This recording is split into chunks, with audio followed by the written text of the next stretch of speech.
So I do quite a bit of reading, right? As I've mentioned before, 95% of the books I read are personal development books. They're books about, um, you know, achievement and goal setting and, stories of triumph and all these things. But I've been reading a book over the last several days that is not a personal development book. It's a book called Escape from Camp 14, and it's a book that documents and and biographies the life of a man who escaped from a North Korean concentration camp, and he was the only person that we know of that was ever born in a North Korean concentration camp and escaped, and was able to then tell the story later to others.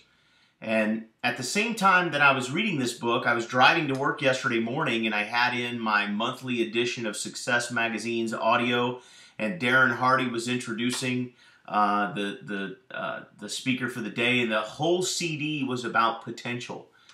And as I was reading this story, this incredible story of this man who was born into this concentration camp, literally starving to death every day as a child, viewing his parents as competitors for food, engaging in hard labor from the age of 6 and 7 years old all the way through, with life expectancies in the low 40s or high 30s, because they literally will starve and work these people to death. And you listen to the telling of the tale, and you begin to wonder, how in the world do people survive this? How does somebody survive without love, without affection, without any kind of camaraderie, with 100% total brainwashed allegiance to the state, 15, 16 hours of hard labor every day on nothing but corn porridge and some cold cabbage, tiny little portions, twice a day, every day. These people are starving to death. They don't have running water. They don't have the luxury of soap. They defecate and urinate in just on the ground outside their little cement pad that they live on. I mean, in their whole lives they live like this, and the book describes them as smelling like farm animals. As you're reading this, you wonder, where in the world is it inside of a human being to survive in an environment like that?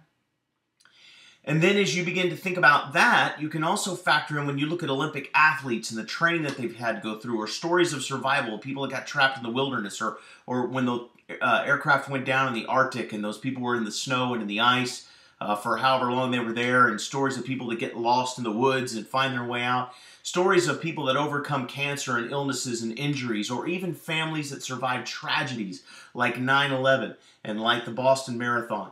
And you wonder, where in the world do they find the strength to survive these things, to accomplish these goals, to do the things they've done?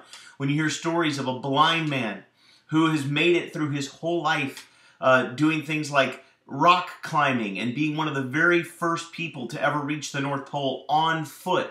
And when you hear about people doing things like this and climbing Mount Everest, blind, climbing Mount Everest.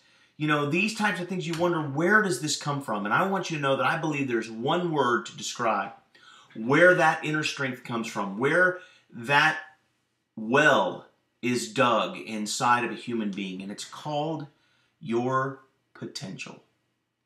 And what I find fascinating about potential is we tend to think of potential in terms of finite terms, right? Everybody has a certain amount of potential. But I don't believe that's true. After reading these stories of triumph, and the story of the gentleman from the North Korean concentration camp, and the blind man who climbed Mount Everest, and the people that have overcome, and all of these things, I'm beginning to believe now that potential is limitless. That each and every one of us has a limitless potential to do anything in the world that we want to do, accomplish anything in the world we want to accomplish. I mean, when you look at someone like Michael Jordan, who was kicked off of his 8th grade basketball team for, quote-unquote, having a lack of natural talent.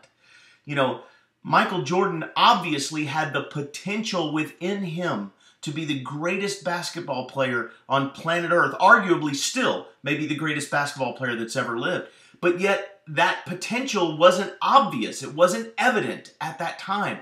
And so I believe when you begin to take in all these stories and learn all these things, you begin to realize that each and every one of us is filled with unlimited potential to accomplish anything in the world that we want to accomplish. And I want you to know something. I believe that you were born with special talents, gifts, skills, and abilities that no one else in the world has. That no one else can do the things that you do. There are things that you are capable of that no one else is capable of. You are like a snowflake or a fingerprint, truly unique and truly irreplaceable, and you can be and do and become anything in this world that you want to be, anything that you want to do, and anything that you want to become, because you have an unlimited well of potential inside of you to accomplish everything in the world that you want.